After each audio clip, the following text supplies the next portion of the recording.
Saudara sekalian, kita melanjutkan kembali pembahasan kita mengenai penafsiran Alkitab.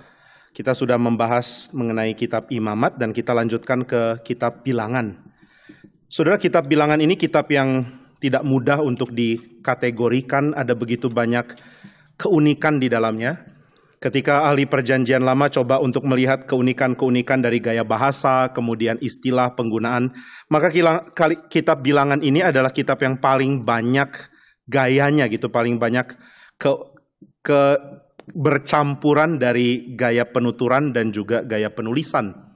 Sehingga kitab ini tentu menjadi satu tantangan untuk ditafsirkan. Dan meskipun kita bukan mau menjadi ahli PL yang menafsirkan PL melalui membaca bahasa asli, tapi kita juga harus boleh sedikit hati-hati waktu membaca, supaya kita mendapatkan keunikan dari cara bercerita dari kitab Bilangan. Karena kisah dari kitab Bilangan adalah kisah yang merangkum peristiwa yang panjang sekali. Ini adalah rangkuman dari perjalanan Israel di padang gurun puluhan tahun. Dan juga ini adalah kitab yang memasukkan unsur-unsur dari kitab Imamat, yaitu aturan-aturan mengenai harus apa, jangan apa. Tapi juga membagikan cara bercerita dari kitab Keluaran.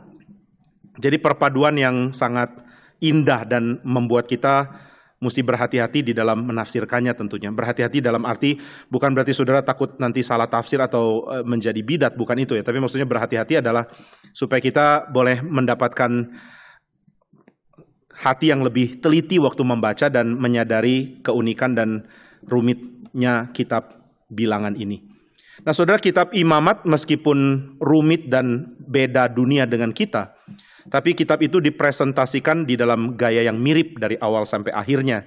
Lain dengan Bilangan. Bilangan adalah kitab yang dipresentasikan dengan cara yang seperti menggabungkan banyak bagian, banyak narasi, banyak gaya, dan juga narasi yang limpah sekali.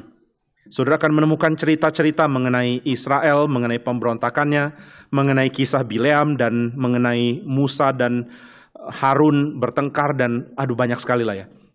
Jadi beberapa hal yang saya ingin kita pahami dulu sebelum kita menafsirkan secara detail. Hal yang pertama adalah kitab Bilangan ini merupakan kitab yang menjadi pola mengenai kehidupan dan pergumulan. Ini jadi khas atau jadi sesuatu yang dibicarakan banyak oleh surat Ibrani ya di dalam perjanjian baru. Surat Ibrani memberikan gambaran bahwa kehidupan orang Kristen sekarang saat ini, sebelum Kristus datang kembali, adalah seperti orang Israel di padang gurun. Ada di antara mereka yang binasa karena ketidaktaatannya. Maka surat Ibrani mengingatkan orang Kristen, jangan kayak mereka ya, supaya kamu tidak binasa seperti mereka dibinasakan. Supaya kamu bisa sampai ke tempat perhentian, yaitu tanah perjanjian. Karena tidak semua orang yang ada di dalam kitab Bilangan yang keluar dari Mesir yang sama-sama dihitung di dalam bagian awal dari kitab ini bisa mendapatkan tempat di Kanaan ya, di tanah perjanjian. Jadi ini hal pertama yang kita lihat, kitab Bilangan adalah kitab yang memberikan pengajaran penting. Jadi signifikansinya sangat besar. Ini kitab menjadi pola mengenai pergumulan orang Kristen saat ini. Ini adalah kitab yang menjadi landasan teologi dari surat Ibrani. Karena surat Ibrani tentu ya, saya maksudkan Bilangan tapi juga Keluaran dan Imamat ya, bagian yang penting dari surat Ibrani. Tapi peristiwa pergumulan, penghukuman Tuhan dan juga pembinasaan yang dilakukan Tuhan kepada orang Israel yang fasik di padang gurun, itu yang diangkat menjadi tema nasihat oleh surat Ibrani. Jadi surat Ibrani mengingatkan, sama seperti dulu nenek moyang Israel, banyak yang dibinasakan karena ketidakpercayaan mereka. Harap kamu tidak mengalami hal yang sama ya, supaya kamu juga jangan binasa sebelum sampai ke tempat perjanjian itu. Nah saudara, kisah di padang gurun ini sangat unik karena kalau kita baca di dalam kitab Taurat, padang gurun bukan tempatnya gitu ya. Padang gurun bukan tempatnya umat. Umat tidak seharusnya ada di padang gurun gitu kan. Umat harusnya ada di tanah perjanjian. Karena Tuhan mengatakan kepada Israel ketika mereka keluar dari Mesir, kamu harus beribadah kepadaku di gunung yang Tuhan tunjuk, ya di gunung Sinai. Setelah itu Tuhan akan tuntun mereka ke tanah Kanaan, ke tanah perjanjian. Jadi padang gurun itu harusnya jadi tempat sementara sebelum nanti mereka masuk ke dalam tanah perjanjian. Tapi kitab Bilangan mengajarkan bahwa yang terjadi bukan itu. Yang terjadi adalah Israel memberontak kepada Tuhan, sehingga mereka mengalami penghukuman dan padang gurun menjadi nasib mereka sampai akhirnya bahkan. Nah, tapi saudara, kitab Bilangan tetap memberikan pengharapan karena apa yang dibagikan di awal, yaitu Israel dihitung, dilakukan lagi di bagian akhir ya. 10 pasal pertama dari kitab ini membicarakan tentang peristiwa Israel di kaki Gunung Sinai. Lalu Tuhan memberikan kepada mereka perintah untuk mereka dihitung. Lalu ada gambaran tentang bagaimana seharusnya imam itu diangkat. Kemudian aturan mengenai orang harus bagaimana, nanti tempat tinggal bagaimana, suku-suku Israel harus ada di mana di perkemahan ketika mereka berjalan, orang Lewi harus bertugas apa. Nah, itu semua dibagikan di 10 pasal pertama dalam kitab Bilangan. Nah, tapi setelah itu ada kekacauan dan 10 pasal terakhir kembali berbicara tentang penghitungan. Rakyat Israel dihitung, kemudian ada pengaturan-pengaturan lagi.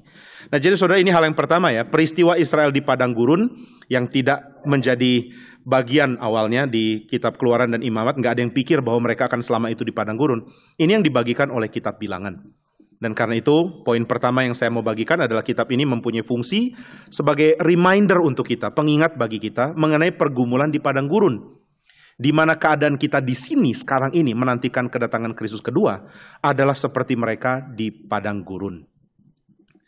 Itu yang pertama. Lalu yang kedua, kitab Bilangan ini adalah gabungan dari narasi Israel dengan gaya imamat. Jadi gaya imamat diulang, baik gaya imamat di dalam kitab Imamat maupun gaya penulisan mirip Imamat di dalam kitab Keluaran.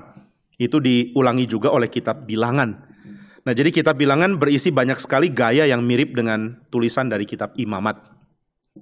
Lalu ketika kita lihat kitab ini bukan cuma memiliki gambaran yang mirip dengan kitab Imamat, tapi juga ada kisah, ada perjalanan Israel yang diceritakan sebagai sebuah story. Di mana kisah ini ya adalah kisah pilihan yang mengagetkan ya. Saudara, kalau membaca Bilangan saudara akan kaget karena bayangkan puluhan tahun, cerita puluhan tahun itu berapa? 38 tahun. Cerita 38 tahun itu dipilih, diseleksi, diambil beberapa bagian. Lalu kalau saudara baca kitab Bilangan, yang dipilih adalah pemberontakan. Israel senantiasa berontak di padang gurun dan itulah jadi narasi utamanya gitu ya. Jadi kalau saudara lihat yang mirip Imamat adalah ketika Israel dihitung, kemudian ada pembagian daerah tempat tinggal, lalu imam harus ngapain, itu mirip Imamat. Begitu sudah bicara narasi, yang ada adalah pemberontakan. Jadi ini adalah kisah tentang pemberontakan Israel, dan kisah tentang pengaturan Tuhan yang penuh kemurahan. Tuhan tetap sabar mengatur mereka, meskipun mereka adalah umat yang senantiasa berontak kepada Tuhan. Nah, ketika saudara membaca narasi dari kitab Bilangan, saudara akan menemukan bahwa ada paling tidak 7 pemberontakan utama yang dikerjakan oleh Israel di dalam kitab Bilangan. Jadi 10 pasal pertama berbicara tentang pengaturan Tuhan.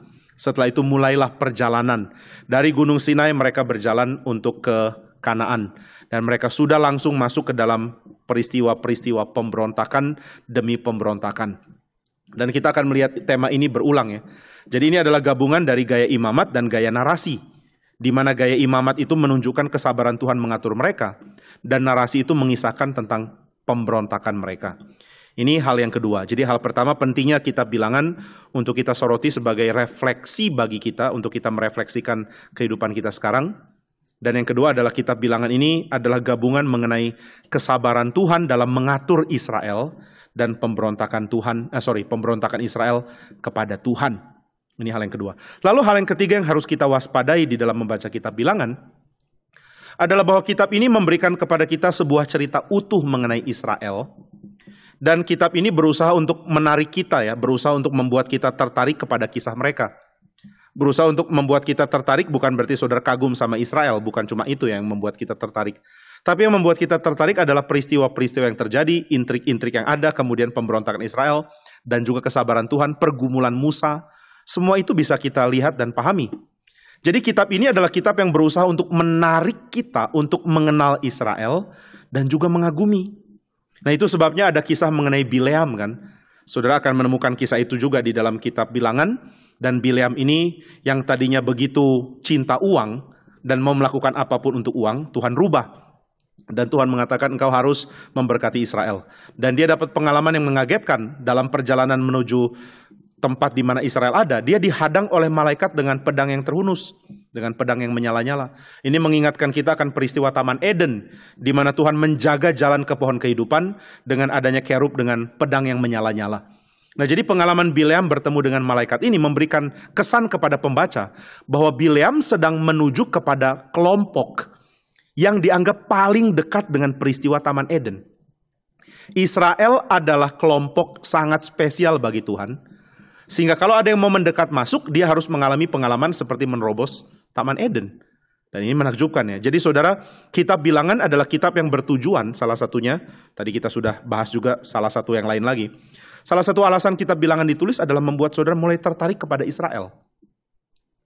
Maka kalau saudara baca kitab Bilangan lalu mengatakan, enggak relevan buat saya. Yang diceritain Israel terus. Silsilahnya pun silsilah Israel. Ya saudara wajar ya, karena ini adalah kitab yang memang membuat kita mau tertarik kepada Israel. Itulah caranya untuk membuat kita tertarik kepada pekerjaan Tuhan. Dengan tertarik kepada apa yang terjadi pada Israel. Kita bukan orang Israel pada zaman itu memang. Kita bukan pembaca mula-mula juga bahkan. Tapi ya kita akan mulai belajar tertarik. Ternyata Tuhan begitu sabar ya, ternyata Israel begitu bergumul ya, ternyata mereka mengalami penyertaan yang spesial dari Tuhan ya. Nah jadi kita akan dilatih oleh kitab ini untuk mulai mengasihi Israel. Dan ini merupakan salah satu hermeneutical tools kalau mau dibilang, merupakan salah satu cara hermeneutika, cara literatur yang dipakai oleh para penulis Alkitab untuk membawa kita kepada Tuhan. Bagaimana cara mereka membawa kita kepada Tuhan? Dengan menulis sedemikian rupa sehingga kita mulai tertarik kepada tokoh-tokoh yang ditulis di dalamnya. Tertarik tidak tentu harus berarti tertarik karena tindakan positif. Bisa jadi tertarik karena tindakan negatif. Saudara baca kitab Hakim-Hakim dan ingin tahu, apalagi yang terjadi ya, siapa lagi hakim berikut, kasus apa lagi yang dia punya. Nah maka tidak heran kalau kitab Bilangan juga dipenuhi dengan silsilah yang kurang relevan bagi saudara. Pengaturan tempat tinggal yang juga kurang relevan bagi saudara. Pengaturan tempat berkemah yang cuma relevan bagi Israel di padang gurun harusnya. Tapi semua itu adalah narrative tools ya. Jadi cara literatur ya, cara untuk membuat saudara tertarik kepada Israel. Sehingga saudara mulai merasa ketika saudara baca, saudara seperti ditarik untuk menjadi bagian dari Israel. Mulai tertarik untuk melihat apa yang terjadi, apa yang digumulkan, dan apa yang akan dikerjakan oleh Israel, apa yang Tuhan akan kerjakan bagi mereka, dan lain-lain. Nah ini tentu adalah cara yang umum sebenarnya. Saudara baca novel atau ikuti cerita berseri, saudara kan pasti akan tertarik untuk mengetahui apalagi yang terjadi pada tokohnya kan. Meskipun saudara bukan siapa-siapanya tokoh itu, bukan keluarganya, bukan anggota, nggak kenal juga, dia nggak kenal saudara, tapi saudara ingin tahu. Jadi saudara, mari kita belajar untuk ingin tahu apa yang terjadi pada tokoh-tokoh di Alkitab. Dan ingin tahunya itu ingin tahu yang detail, bukan cuma ingin tahu secara garis besar. Saudara benar-benar ingin tahu ini suku-suku Israel ini dari mana sih?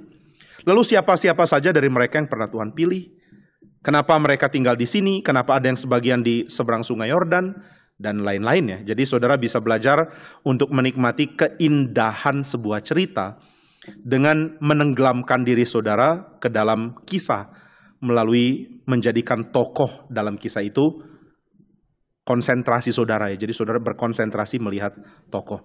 Jadi poin yang berikut yang saya mau bagikan adalah kitab Bilangan adalah kitab yang mengajak kita untuk mulai menyukai Israel, mulai ingin tahu tentang Israel, mulai ingin melihat hal apa yang Tuhan siapkan bagi mereka. Ini hal yang ketiga. Kemudian hal yang keempat, kitab Bilangan juga membuat kita yang sudah suka kepada kasus Israel mulai merasa sayang terhadap kebodohan mereka. Ketika saudara mulai menyadari pentingnya Israel melalui bukan cuma kitab Bilangan sih, harusnya dari Keluaran, Imamat, saudara sudah mulai bersentuhan banyak dengan bangsa ini. Di dalam kitab Bilangan, saudara sudah mulai mendevelop sebuah pengharapan besar ya. Karena sejak mereka keluar dari Mesir, itu narasinya begitu luar biasa kan. Narasinya itu jalan cepat sekali kan. Mulai dari Musa kecil, sampai akhirnya dia sudah umur 80. Lalu dia pimpin Israel keluar dari Mesir, ada 10 tulah, ada begitu banyak tanda ajaib, luar biasa seru. Lalu kisahnya melambat di dalam peristiwa Kemah Suci. Melalui peristiwa yang mirip dengan tulisan kitab Imamat. Sampai kepada kitab Imamat kita diberikan tentang berbagai pengaturan yang Tuhan siapkan untuk mereka. Dan waktu saudara masuk kitab Bilangan, saudara sudah bersentuhan dengan umat ini lebih dalam daripada ketika saudara baru mulai membaca Keluaran. Jadi ada efek ya kepada diri saudara waktu baca Alkitab. Harap temukan efek itu. Ketika saudara baca dari Keluaran sampai Bilangan, sudah ada involvement nggak ya dengan Israel, tokoh utamanya? Ya oke lah, Tuhan tokoh utamanya, tapi Israel adalah tokoh utama yang merupakan bagian dari perjanjian dengan Tuhan kan. Jadi saudara mulai mendevelop semacam afeksi kepada Israel. Saudara sudah berbagian bersama dengan mereka dalam kisah Keluaran. Saudara mengetahui keadaan mereka sebagai budak. Saudara mengetahui menakjubkannya pekerjaan Tuhan di tengah-tengah mereka. Sehingga saudara mulai punya attachment. Ini terjadi dalam pembacaan apapun kok. Saudara baca novelnya, siapa misalnya? Saudara baca novel dari, Dostoyevsky misalnya. Lalu saudara mulai merasakan sentuhan dengan tokoh utama. Ketika saudara baca Crime and Punishment, saudara pasti membenci baca di koran ya. Tentang seorang membunuh orang lain. Ada satu orang membunuh seorang ibu-ibu tua. Wah, saudara benci sekali lihat berita itu. Tapi begitu saudara baca novel Dostoyevsky, saudara mulai merasa ada attachment dengan si pembunuh sadis itu. Saudara mulai menyadari latar belakangnya, kebodohan dia, kepolosan dia berpikir dia bisa jadi pahlawan dengan cara ini. Penakutnya dia ketika dia berpikir dia adalah sang pahlawan. Waktu dia kerjakan pembunuhan itu, ternyata dia tidak sanggup memikulnya. Pergumulan dia, hancur hatinya dia. Waktu saudara sudah ikuti, tiba-tiba saudara mulai merasa keterkaitan. Ada attachment antara saya dan si tokoh jahat ini dalam novelnya Dostoyevsky. Saudara baca cerita apapun akan mengalami hal yang sama sebenarnya. Maka saya harap ketika saudara baca Alkitab, dengan gayanya Alkitab yang sangat agung ini, saudara mulai merasa ketertarikannya. Ini Israel, tokoh utama dari kitab Keluaran. Dan ini adalah bangsa yang Tuhan tata demikian luar biasa. Sehingga waktu saudara baca kitab Imamat, saudara tahu betapa seriusnya Tuhan mendesain Israel. Nah, kita tidak bahas lagi Imamat ya, tapi saudara harus melihat Imamat dari sudut pandang kitab, cara baca orang kuno tentu. Nah, kitab Bilangan memang menuntut saudara untuk membaca dalam cara kuno juga. Tapi kitab Bilangan mempunyai keunikan di mana saudara mulai ada keterkaitan dengan Israel. Dan ketika Israel akhirnya disiapkan untuk berangkat, saudara merasa seperti ini adalah klimaksnya. Inilah yang dinanti-nantikan. Dari awal Tuhan menyatakan diri, sampai akhirnya Tuhan menata mereka di dalam kitab Imamat. Sekarang waktunya berangkat, it's time to go. Akhirnya kita akan melihat Israel mewarisi tanah perjanjian. Benar? Enggak. Ada kasus lagi terjadi. Sehingga ada penundaan dalam kitab ini tentang masuknya Israel ke Kanaan. Jadi ketika saudara baca, saudara kaget dan saudara menyayangkan keputusan yang dilakukan oleh orang Israel. Nah, di sini baru kita bisa belajar ya. Kita bisa belajar bahwa ketika kita melihat diri kita mirip Israel, kita mulai membaca diri kita di dalam orang Israel dan merasakan kesayangan kita gitu ya. Sayang banget Israel, kamu gampang sekali berkeluh kesah. Saudara mulai berpikir, sayang sekali diriku, kamu juga gampang sekali berkeluh kesah. Sayang sekali Israel, kamu tidak mengerti pentingnya kamu di mata Tuhan. Kamu cuma tahu pentingnya kamu di dalam pemuasan hawa nafsumu. Bodoh kamu. Tapi saudara akan mulai berpikir, sayang sekali saya juga cuma tahu menikmati hidup dengan melampiaskan hawa nafsu. Saya nggak pernah tahu agungnya saya di dalam rancangannya Tuhan. Nah, jadi saudara, ini poin yang penting ya. Kita mulai merasakan keterkaitan dengan Israel dan kita menyayangkan kebodohan mereka di dalam narasi ini.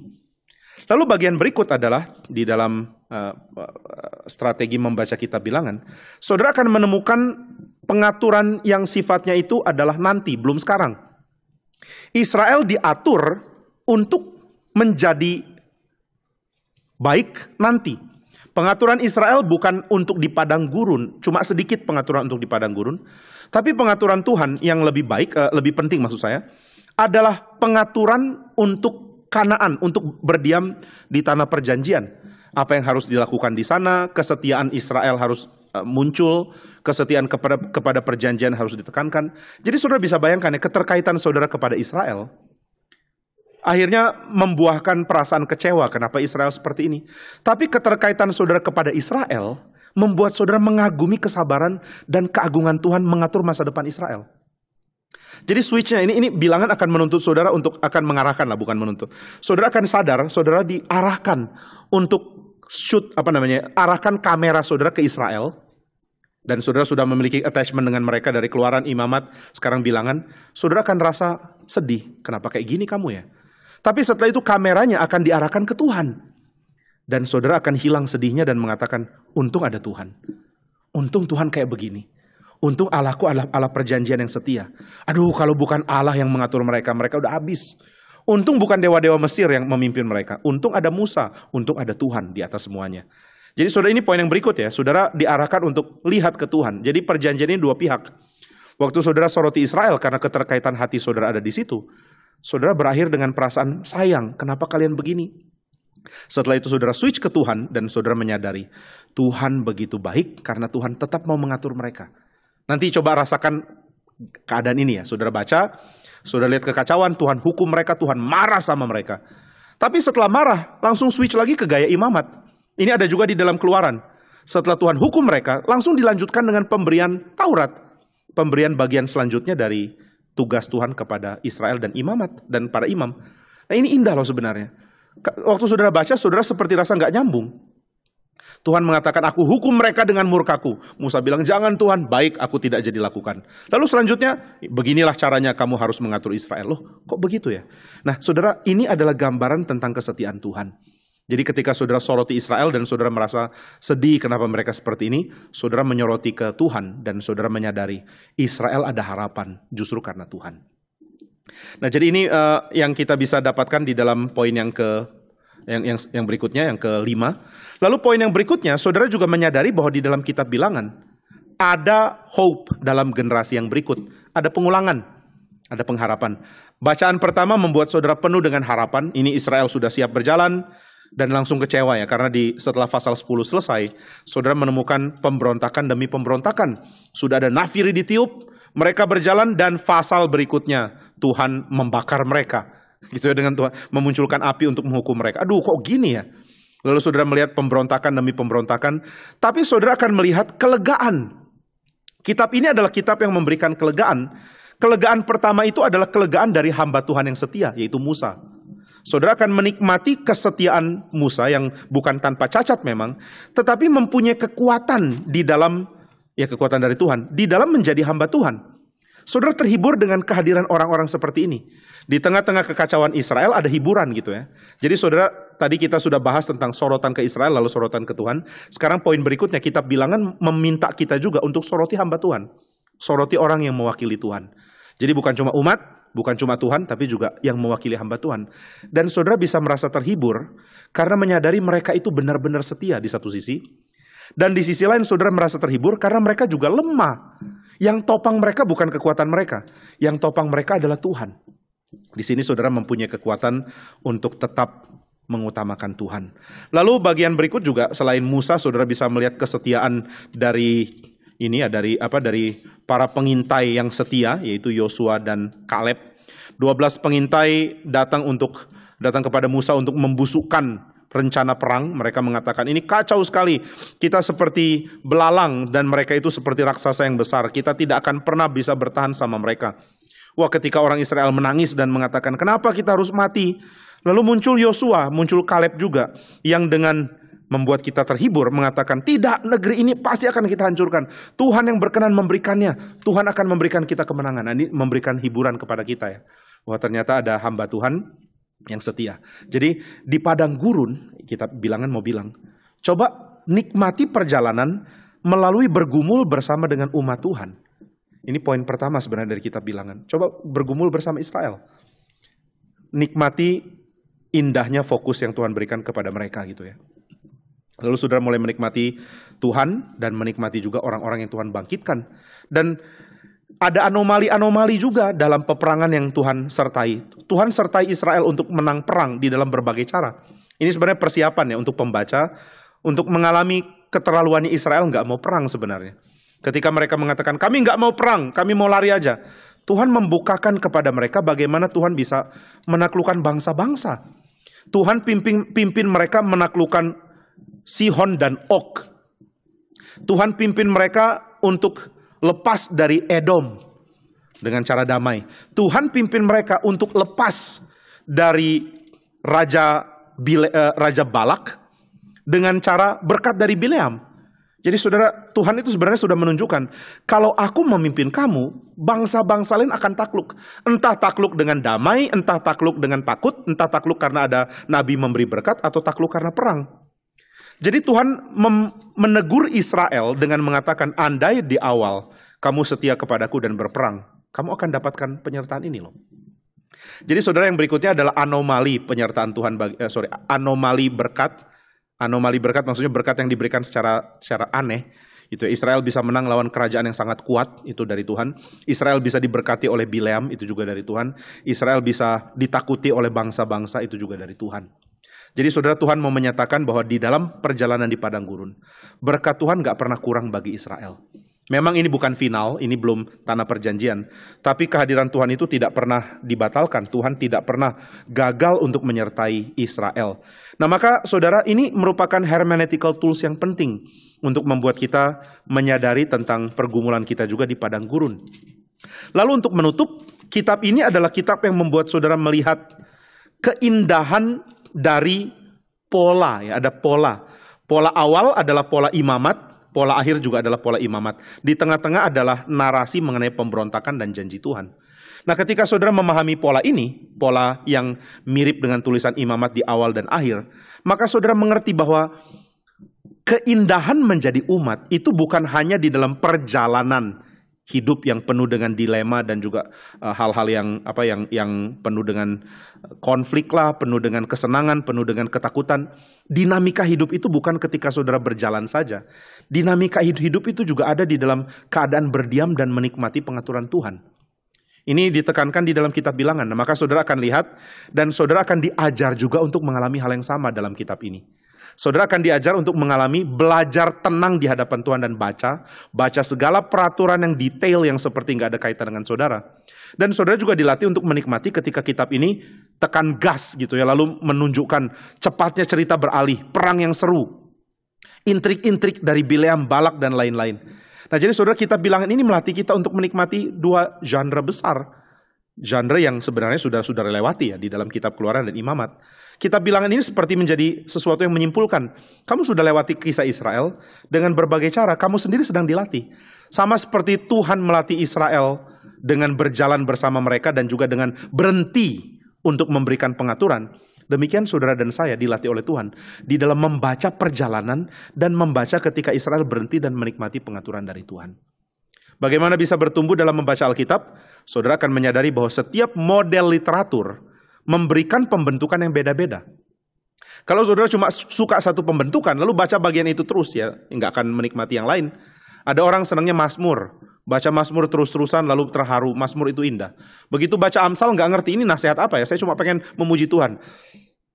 Ada yang senang Injil, tapi kurang senang Imamat, nggak ngerti apa yang dibentuk dari Imamat.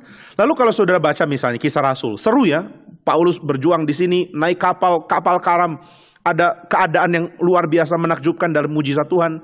Lalu saudara baca Imamat dan saudara mengatakan, kenapa nggak ada seru yang sama? Kitab Imamat bukan untuk seru. Oke lah, itu sebenarnya karikatural ya, karena ada bagian-bagian seru juga sebenarnya di Imamat. Nanti coba saudara lihat narasinya. Tapi intinya oke lah, saudara baca silsilah, saudara baca pengaturan harus begini, kalau berikan korban mesti begini, saudara bingung. Nggak ada pembentukan apa-apa dari model literatur ini. Salah. Kitab Bilangan sedang memberitahu bahwa Israel itu dibentuk lewat perjalanan dan lewat berdiam. Saudara dibentuk waktu membaca tentang perjalanan dan baca ketika Israel dibentuk dalam keadaan diam. Ketika Tuhan mengatakan inilah silsilah orang-orang, baca aja. Nah jadi saudara membaca Alkitab bukan cuma untuk dapat pengetahuan, saudara pun sedang dibentuk. Dibentuk untuk setia, dibentuk untuk belajar mengalami keindahan Israel, dibentuk untuk ingin tahu segala hal tentang Israel.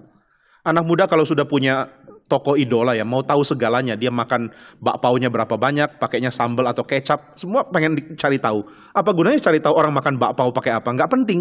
Tapi ya karena suka dan kagum, mereka ingin tahu. Alkitab ingin kita suka dan kagum kepada Israel dalam segala kelebihan dan kekurangan mereka. Dan Alkitab mau kita juga ingin tahu.